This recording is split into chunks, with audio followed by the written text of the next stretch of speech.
In today's episode, I'm going to be showing you how to give your dining room a complete makeover using what you already have. I'm going to be using this really beat up antique dining set as well as a really beat up hutch, and I'm giving it a Pottery Barn look that I know any of you guys can recreate and do on your own for a minimal amount of money. I know that right now everyone is looking for a way that they can make their homes beautiful on a budget, and everyone deserves to be happy about the home that they live in. And just because you have old pieces of furniture does not mean that they can't be beautiful. I mean, look at how this piece is going to turn out. You would never guess that this was that same set, and you can recreate that look in your homes too. Wait till you see how this hutch right here gets a glow up, a major glow up. I can't even believe how beautiful it turns out, and you can make your furniture at home look super expensive if you want, or if you're into the shabby chic or the antique look, you can do all of that with what you already have. So let's go for that Pottery Barn or that restoration hardware look today. I'm going to show you how I did all of that, and I'm also going to give you a sneak peek into my new little boutique. This is a wide view of my boutique, how it looks right now. And actually a lot of this stuff is already sold, but I'm going to tell you all about how I started a business in this video.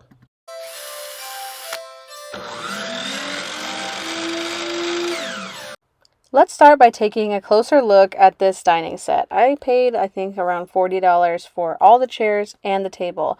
The funny thing is that they weren't actually a set together. They were a separate set of 2 pairs of chairs, another 2 pairs of chairs, and another table. So these 4 chairs are not all exactly the same. They're very similar, but not exactly the same. And the top of the table wasn't attached to the base of the table.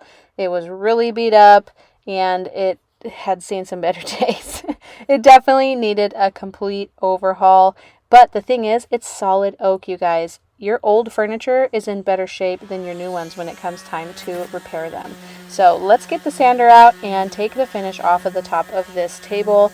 It is oak, you guys. Oak, beautiful. Oak is so in right now. Everybody's wanting that bleached oak or that white oak look, and I'm gonna go for a similar look to that. I know that right now Pottery Barn has this particular wood stain that they're using on a lot of their furniture that is very, very popular. I'm not keeping this set. I'm going to be reselling it. You saw it in my booth, and it is actually still available right now, but I want to show you that you can do this at home. A lot of times people feel like, oh, this table is from the 70s or the 60s or even earlier than that, and it's a hand-me-down, and, you know, it's really beat up. I really want to buy a new dining set.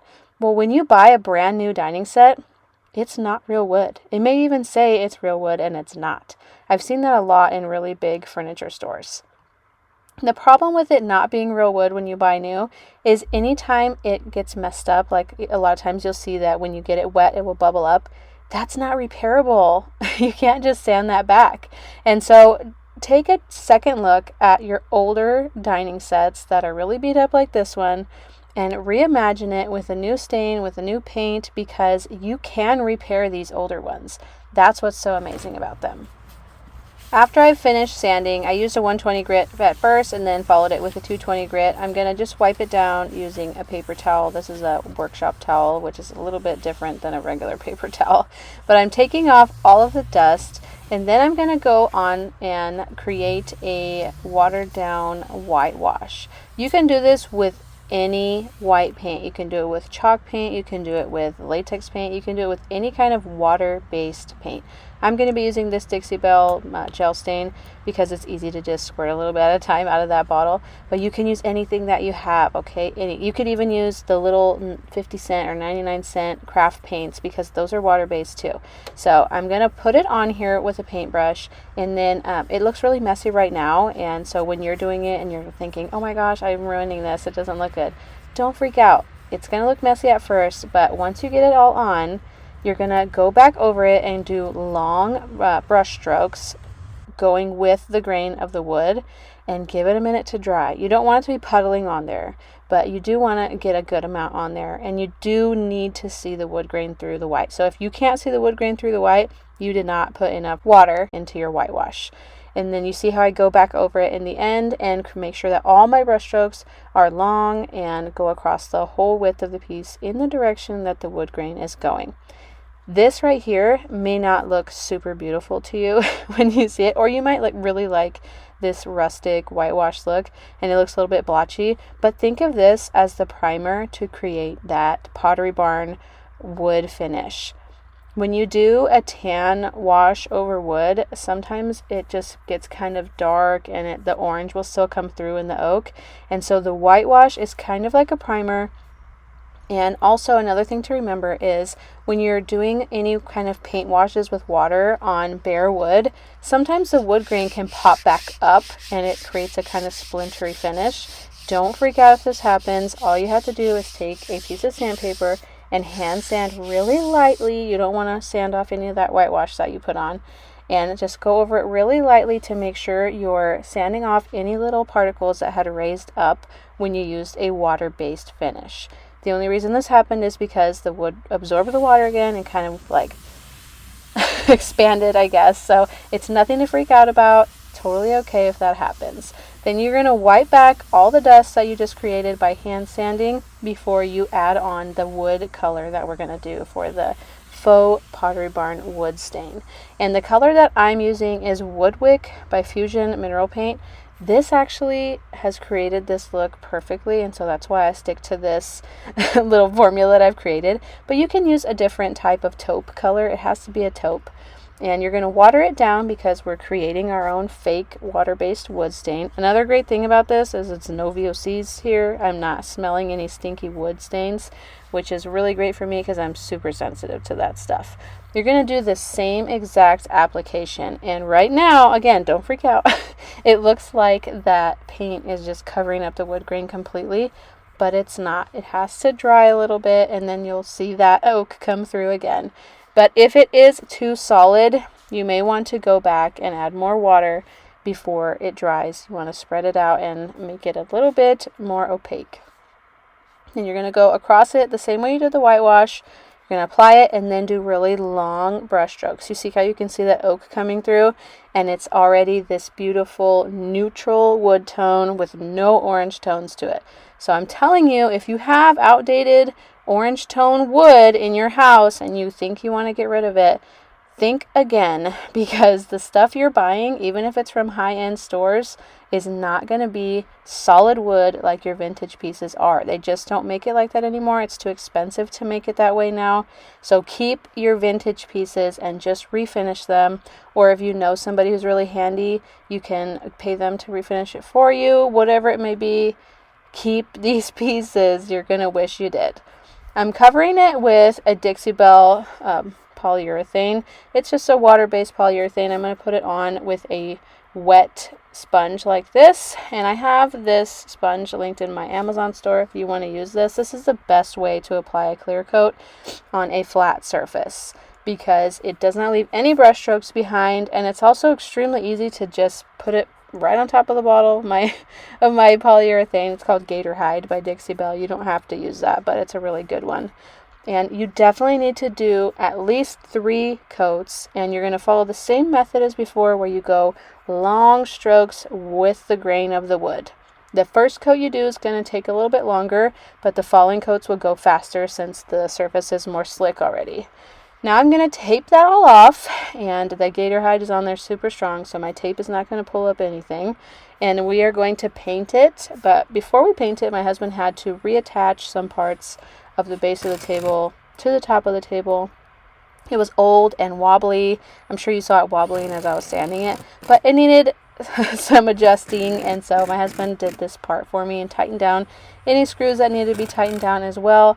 Ladies, you can do this also. My husband and I work full-time together now, so this is still a project that any ladies can do. It's okay to ask for help, of course, but if you're new to my channel, my husband has quit his job and he's working with me and going to school full-time now. He's going to college for computer science, and he has 4 years ahead of him for his degree.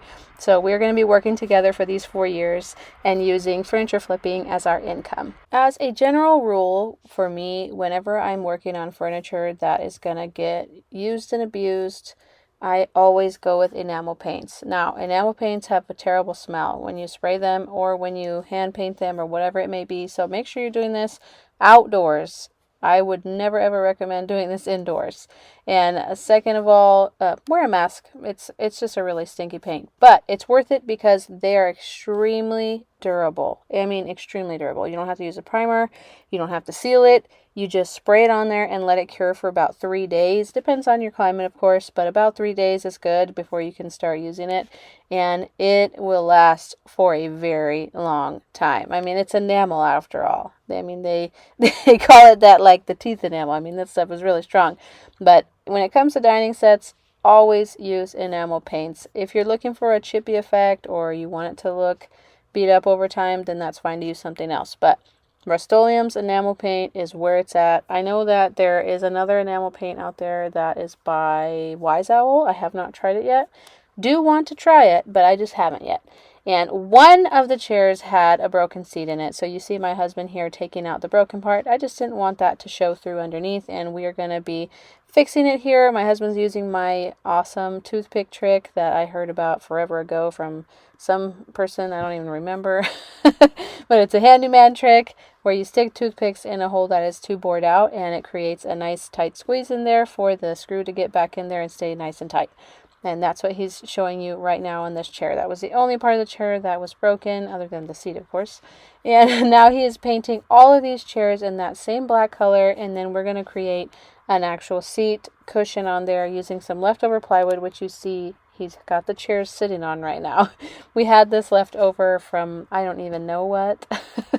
I feel like everybody's got a piece of plywood sitting around somewhere, or if you don't, you know somebody who does. So when you have messed up caning chairs and you don't want to replace the caning yourself, ask around and see if somebody has a piece of plywood laying down. You can template out a seat and create a nice cushioned seat for your chairs for dirt cheap, because I swear there's always scrap plywood. It's one of those things where you can't even remember when you bought it or how it got there, but it's there. My husband's measuring everything out and cutting the seats out right here. Since the seat is in a bit of a trapezoid shape, he had to measure it and then create the trapezoid. So you'll watch as he does that here. This is the part that is a little bit extra. So it's got some tools that you have to use in order to be able to do this part of the project. So if you don't have a saw, if you aren't able to use power tools for whatever reason, then you might just consider buying some seat cushions off of Amazon or Walmart or something like that and just setting it over the caning or whatever it may be. Or if you have a different type of chair than the one that I'm using, then you may just be able to get away with recovering it with a new fabric. The fabric that I'm going to use on here is a fake leather one, which I definitely recommend using faux leather fabric when you're doing dining sets so that you can just wipe it down. It'll last even longer. We're going for things that will last here, right? Or something that's easy to fix up if you get it messed up. And so something you can wipe down is definitely ideal. And the best place to buy this fabric from is Hobby Lobby. It looks like caning, but it's faux leather. That's how cool it is. You're going to really like this one. I've used it before and I thought it looked really beautiful, so I knew that it was going to be perfect for this project since it has that antique vibe already going for it. And I didn't want to get rid of the antique look or make it look too modern. And I think that right now a lot of people are really going back to antiques. I don't know if there's a specific name for it. I know for a while they were calling it Grand Millennial, but it's like a little bit different now. It seems like people are wanting these moody, dark, very antique looking things, like Victorian almost. So if you know what the name of this new style is, let me know in the comments section down below. Now we're going to just add 1-inch foam onto these seat cushions that we're creating. I get my 1-inch foam from Walmart. That is the cheapest place to buy it, although you can get it at Joann's and use their coupons that they always have and get it for a similar price that way. If you love going to Joann's, I love going to Joann's, by the way. My staple gun here is a battery powered Milwaukee staple gun. This thing is worth the investment if you're somebody who is gonna recover their own things. It works like a dream. It's a little bit pricey compared to just the regular hand staplers, but with how much I staple and how weak my hands have gotten over time, it's so worth it. And I have it linked to my Amazon store down below. It was recently on sale, so might still be on sale, might not, I'm not sure.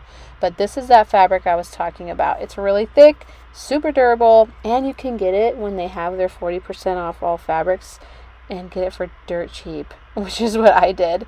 And I have a little bit left over that I'm going to try and do a DIY with, since it's a little too small for a seat cushion. But I feel like it's so cool because it looks like caning. It really does look like caning, especially in real life. On the camera, it may not be picking it up the way that it looks in real life, but in real life, it does look like caning, like antique caning. Can I say caning one more time? Goodness gracious. But anyway, the corners on here are a little tougher to do when you're working with faux leather or real leather, just because it gets kind of fat there. But since we're going to be screwing these things on super tight, it'll flatten it out for me. And also, I'm being careful to, as I'm stapling it down, really spread it out and flatten it out on there. You see me flattening it out here. And then my husband pre-drilled holes and then screwed these seats in. The reason you have to pre-drill the holes when you're putting this in is because the oak that the seat is made out of, the chair itself is made out of, is old. So it is hardened, and it is a super hard wood now. So if you go and try and put a screw through there without doing a pilot hole first, it could crack wide open because it's just so hard and solid. So you want to pre-drill a hole in there so that way your screw that you put in doesn't crack anything. Speaking of drilling, my husband's drilling and putting in some adjustable feet on here because it is old and it is not perfectly level. So we put these adjustable feet on there for whoever may be buying this dining set so they can level it out to their floors. And here in Houston, man, the houses are also not perfectly level because there is a lot of moving in the earth over here. So people's foundations may be off just a tiny bit and they may need to adjust the foot on this dining table in their own home. This is what we started with on this dining set, and this is what we're working with now. The pictures that I have of it are in my booth, so you'll have to forgive that there's a lot of stuff going on around them in the pictures. But look at that wood stain. Oh my gosh. It's kind of hard to believe, honestly, that that's the same set, that same dining set, and it looks like this now. And it's so buttery smooth to touch. I couldn't stop petting the table as we were bringing it into my booth. And the funny thing about my booth that I have now is I've actually started out with a much smaller one and then moved into a bigger one. I'll explain all of that later, and I have named my booth Historia, and I can tell you more about that at the end as well.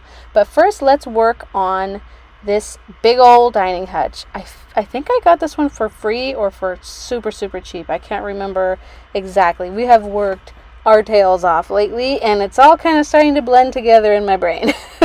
But it was pretty messed up. The doors there was no going back on this. I definitely could not recreate that look with the X's on there with that thin wood and I just the veneer. I had no way of fixing that, and it was a weird wavy glass. Looked terrible without the X's in it. And wavy glass can look really cool, and bubble glass can look really cool, but this one just didn't. And so I decided to do an open concept design on here. My husband took the doors off for me, and luckily enough, the middle door that doesn't open was attached with screws. So he could just take it off like no problem. But you know what's funny? I'm going to share an insider tip with you right now because I want you guys to be successful too. And so when you're trying to flip hutches to sell, I highly recommend taking the doors off.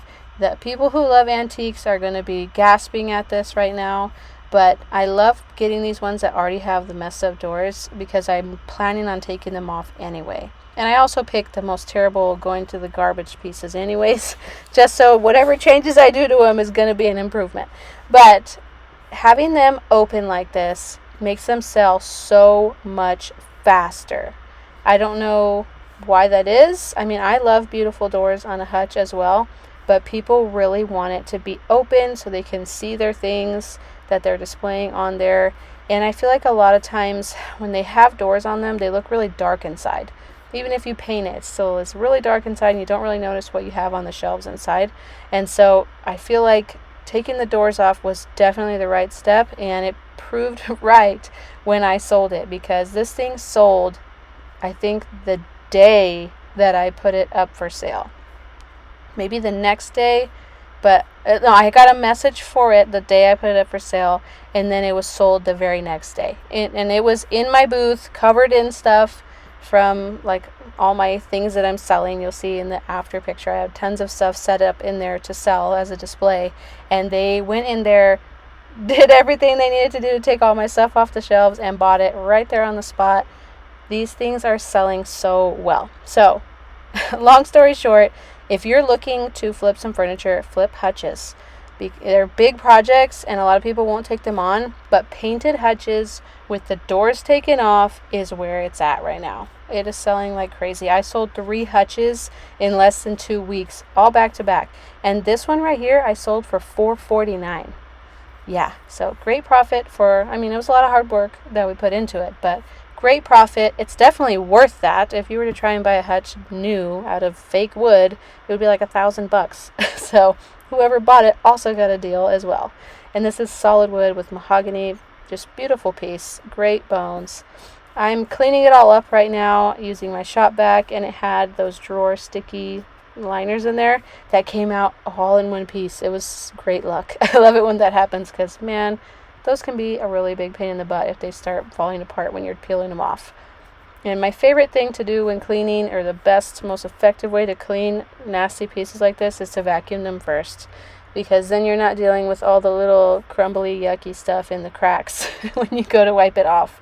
And I vacuumed underneath as well. There was a ton of spider webs under there. It was gross. But the shop vac came in clutch and cleaned it all out for me. And it's kind of funny, I don't know if this happens for you. In regular lifetime, like when I'm just doing regular life all day long as a mom, it really would gross me out to clean that. But when I'm in DIY mode, I just want to get it done, and I'm so excited to see how it's going to look that it doesn't even bother me that I'm sucking up a bunch of disgusting dead spiders and spider webs. I'm just like picturing what it's going to look like when it's done, and I get so excited about it that I am just put the blinders up and nothing grosses me out. The last hutch that I showed you guys, you saw how disgusting that was. I kind of had to pause a couple times on that one because of how gross it was. But it didn't matter to me because I was so excited to make it pretty again. And the same goes for this one. I'm hand painting on the enamel paint on here. And for this piece, I am deciding not to spray. And I want to explain why. When you spray really big, flat surfaces, a lot of times it can start to look blotchy out of a spray can. If you're using a real spray gun, you can finesse it and make it easier and better and get better lines and everything. But a spray can has the air comes out in a way that you can't control, and so it'll turn out blotchy no matter how good you are at spray painting when you're doing big flat surfaces. And also, I didn't want to have to tape everything off. You know, I love painting without taping, and I hate taping with a passion, and I feel like it takes all the excitement out of a project when you know you're going to have to just tape and tape and tape before you can even start. That's another reason why I love using the black paints in general, because then you don't have to worry about bleed through, but it's also the reason I love using enamel paints, because you don't have to prime and you don't have to clear coat. So when you're done, you are done, and it's going to look beautiful. You don't have to do all these extra steps, and it's really durable. Remember, I said that I like using really durable paints on things that are going to get used a lot, which this hutch probably isn't going to get banged up a whole lot like the dining set, but I wanted it to have the same finish as the dining set so that it was very obvious that it was a matching set. Going back to the beginning when I was talking about how you can use what you already have in your house, or hand-me-downs, or whatever you can get your hands on that's in your budget, you can use that to look just as beautiful as the stuff you see in the stores, if not way cooler.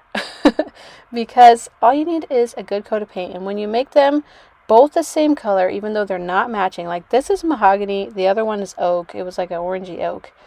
These two together, before I redid them, would have looked really funky. It would have been obvious that they were not meant to be in the same room as each other.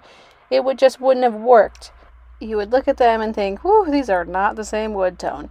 But now that I've painted them both the same color, it looks like a matching set. It looks like whoever had them bought them at the same time from the same place, and it was a matching set, and they spent top dollar on these babies.